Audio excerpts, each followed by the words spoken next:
ఇక్కడ ఓం కేశవాయ స్వాహ, ఓం నారాయణాయ స్వాహ, ఓం మాధవాయ స్వాహ అంటుంటాడు. కానీ చూసా అక్కడ ఎలా అయిందో, ఎలా దెబ్బలాడుతున్నారు, ఏంటో ఈ లోకం. ఇంకెందుకు ఆ పూజ అంటే పట్టుకోకూడని వస్తువును ముందు పట్టుకుని నువ్వు ప్రారంభం చేశావు. మనస్సు చంచలమైంది. దానికి సాత్విక భావనతో ప్రారంభం చెయ్యాలి. పరమ సత్వగుణ ప్రధానుడై స్థితికారకుడై నీ మనస్సుని ఆహ్లాదపూరితముగా ఉంచి ఈశ్వరాభిముఖం చేయగలిగిన శక్తి విష్ణు శక్తి. అందుకని విష్ణునామంతో రోజు ప్రారంభం కావాలి. కనుక ఇది మీరు నిత్య జీవితంలోకి మహేశ్వర స్వరూపాన్ని తెచ్చుకోవలసినటువంటి విధానం. ఇప్పుడు ఈ మహేశ్వరుడు మీరు మామూలుగా వాంగ్మయ రీత్యా చూసినప్పుడు ఈయన నియంత నియంత అన్న మాట నేను తేలికగా ఎందుకు వాడేశానో తెలుసా అండి? అది పౌరాణికమైన భాషలో వాడబడిన మాట కాదు. నువ్విలా ఎందుకు చేశావు అని వేరొకరు అడగలేనివాడు. ఈ ఈశ్వరుడు యొక్క స్థితి ఎలా ఉంటుందంటే, అసలు మీరు అలా అడగడానికి వస్తువును ఆయన మీకు దూరం చెయ్యాలి, మీ చేత ఏడిపించాలి. అది ఆయన తప్ప ఒప్ప? మీరు చేసిన పాపపుణ్యాలను ఆయన లెక్క రాసుకున్నాడు.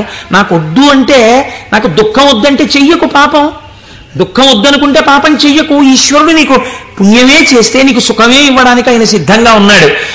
నువ్వు బురద గుంటలో పడుకుని నాకు పన్నీటి వాసనలో కొట్టాలి నా శరీరం అంటే ఎందుకు కొడుతుంది? ఎలా కొడుతుంది?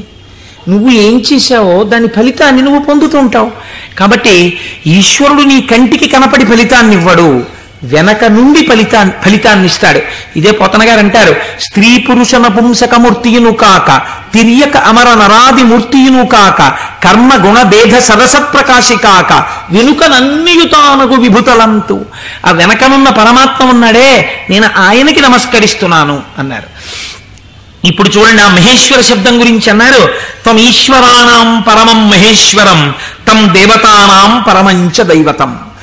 దేవతలందరూ కూడా ఎవరిని ప్రార్థన చేసి నమస్కరిస్తారో, సర్వ జగత్తుని ఎవడు నియమించి పోషించి రక్షించుతున్నాడో, ఎవడు దీనిని నిలబెడుతున్నాడో, ఎవడు తనలోకి తీసేసుకుంటున్నాడో వాడే మహేశ్వరుడు. వాడు సర్వజగన్నియామకుడు, వాడు పరబ్రహ్మమై ఉన్నాడు. ఇటువంటి పరబ్రహ్మము నీకెక్కడ దర్శనం అవుతుంది అని అడిగారు. చూడవచ్చా? నాకు ఎప్పుడైనా ఇలాంటి వాడిని ఒకసారి చూడాలనిపించింది అంటే శాస్త్రం అంది, మహేశ్వర దర్శనము చెయ్యడానికి మహేశ్వర దర్శనము చెయ్యాలన్న తాపత్రయము నీకు కలగాలి అంది. ఇదొక చిత్రమైన మాట అండి. మీరు కొంచెం జాగ్రత్తగా ఆలోచించండి. ఒక మహాపురుషుడు ఒక ఆయన ఉన్నాడు ఈ లోకంలో. కృష్ణావధానుల గారిని ఒక ఆయన ఉన్నారు. ఆయన ఒక మహాపురుషుడు. వేదం చదువుకోవడం కాదు, చదువుకున్న వేదాన్ని నిరంతరము అనుష్ఠానములోకి తెచ్చుకున్నవారు. అంతటి మహాపురుషుడు ఆయన. అలాగా అండి. అంటే ఏం చేస్తుంటారండి అంటే, 4 ఆవుల మధ్యలో తుఫాన్ వచ్చి పాక కొట్టుకుపోతే 10,000 రూపాయలు పట్టుకొచ్చి ఎవరో ఇస్తే శివాలయం కట్టడానికి విరాళం ఇచ్చేసి, శివుడికి ముందు గుడి కట్టండి తర్వాత నేను ఉంటాను లేండని ఆవుల మధ్యలో కాపరం చేసి బతికినవాడు. అంతటి మహానుభావుడు. తను నమ్ముకున్న వేదాన్ని నిరంతరము ఆచరణలో పెడతారు. వారు నా గృహప్రవేశానికి వచ్చారు. వస్తే ఆ రోజు నేను కొంచెం ఈ సంభారాలన్నీ పూర్తి చేసుకుని వేద పఠనం ఏర్పాటు చేసి నేను ఇంట్లోకి వెళ్ళేటప్పటికీ కించిత్ అసుర సంధ్య వేళయింది. నేను వెళ్ళేటప్పటికి వారు వెళ్ళిపోతున్నారు. అరే ఇదేంటి వెళ్ళిపోతున్నారు కృష్ణావధానులు గారు? అలా వెళ్ళిపోరే, ఈ కోటేశ్వరరావు మనం వచ్చేటప్పటికి లేడు, స్వాగతం చెప్పలేడని కోపగించుకుని వెళ్ళిపోయే మనిషి కారేవారు, ఎందుకు వెళ్ళిపోతున్నారు? ఓహో అసుర సంధ్య వేళ, సంధ్యావందనానికి వెళుతూ ఉండాలి అనుకున్నాను. ఎవరినో పిలిచి కృష్ణావధానులు గారు ఎక్కడికి వెళుతున్నారండి? వెంకటేశ్వర స్వామి గుళ్ళో కూర్చుని సంధ్యావందనం చేసుకోవడానికి వెళుతున్నారు. ఆయన సంధ్యావందనం చేయలేదనుకోండి, మీరు నేను అడుగుతామా, అయ్యా మీరు సంధ్యావందనం ఎందుకు చేయలేదండి అని?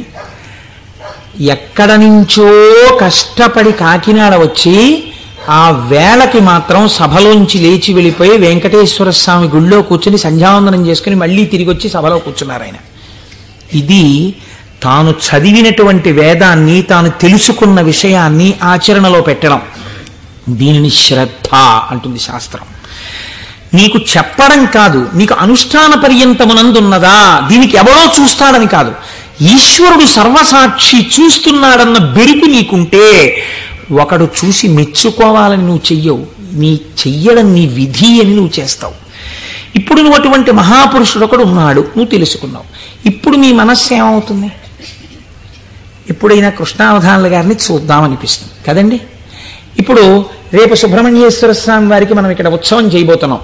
ఆ సుబ్రహ్మణ్యేశ్వర స్వామి వారికి ఉత్సవం చేసిన రోజున కారు దిగి నడవలేక శిష్యులు పట్టుకుంటే కృష్ణావధానులు గారు వచ్చి ఇక్కడ కుర్చీలో కూర్చున్నారు అనుకోండి, మీ ప్రయత్నం లేకుండా వారు కోటీశ్వరుడని కాదు, వారు పెద్ద ఆఫీసర్ అని కాదు, మోకాళ్ళ మీదకి పంచె కట్టుకుని లాల్చీ కూడా వేసుకోకుండా ఓ ఉత్తరీయం కప్పుకుని గుండు చేయించుకుని పిలక పెట్టుకుని 3 విభూతి రేఖలు పెట్టుకుని బొట్టు పెట్టుకుని సరిగ్గా కనపడక కళ్ళు చిప్పిలించి చూస్తున్న కృష్ణావధానులు గారు అడుగు తీసి అడుగేస్తుంటే మీ అందరి చేతులు ఇలా అంటాయి. ఎందుకంటాయి? ఆయన ఒక మహాత్ముడన్న ఎరుక మీకు కలిగింది. ఈ ఎరుక లేకుండా మీరు దర్శనాన్ని వాంఛిస్తారా? మీరు ఒకసారి ఈ శివమహాపురాణాన్ని వినడం ఒక కథ కింద వినే ప్రయత్నం మీరు చేయకండి. అది మీ జీవితాన్ని అభ్యున్నతి మార్గంలోకి తీసుకెళ్ళదు.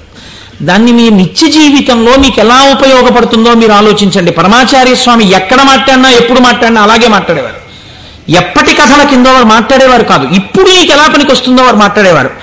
అది ఒక సద్గురువుకు ఉండవలసిన లక్షణం. అందుకే నడిచే దేవుడు అయ్యారు మహానుభావుడు. కాబట్టి చూడండి, ఇప్పుడు మీకు కృష్ణావధానులు గారు అంటే తెలిసింది, వారిని చూడాలి అనిపిస్తుంది. ఉదాహరణకి వారు రాలేదనుకోండి సుబ్రహ్మణ్యోత్సవానికి, ఎందుచేతంటే వారి శరీరం చాలా డస్సిపోయింది, పెద్దవారు అయిపోయారు. కానీ మీరేమంటారు?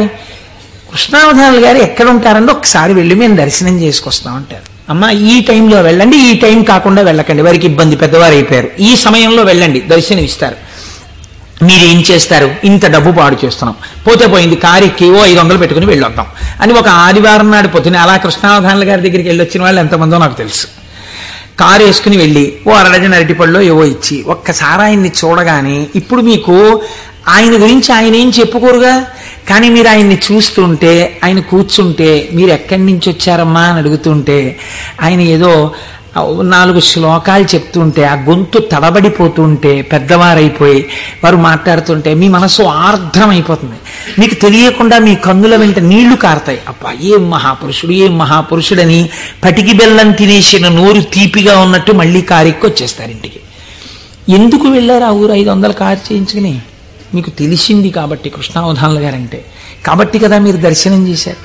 మహేశ్వరుడు అంటే సృష్టికర్త, స్థితికర్త, ప్రళయకర్త అని నేను మాట చెప్పాను అనుకోండి, అది మీకు ఏం ఉపయోగపడుతుందని నేను ప్రశ్న వేస్తున్నాను.